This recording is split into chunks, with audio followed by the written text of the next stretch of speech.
In 1974, I was a serving member of the Royal Signals, stationed in Cyprus, and engaged in work partnered by the National Security Agency. On the evening of November 28, 1974, I, along with others, had enjoyed a few drinks in the local bar. I kept getting up during the night to go to the toilet. On one occasion, I walked around the lockers scattered about the room, but tripped against an obstruction and fell headlong to the floor. Unfortunately, lying on the floor was a soldier box, a small locker made from pressed steel. As I fell to the floor, I struck my head forcefully against one of its sharp corners. I felt incredible pain for a fraction of a second, and then stood up. Standing up, I could feel no pain whatsoever.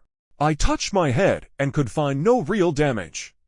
I walked with no pain and no lack of function to the small table located in front of one of the barrack room windows. Although it was still quite dark, I could clearly see the other occupants of the room. I felt that I was seriously injured and ought to get someone to assist me. I walked around the room looking at the other people lying asleep in bed, but for some reason I knew I could not wake them. I sat down at the table and attempted to complete a child's puzzle I could barely remember. Make 23 from how many matchsticks?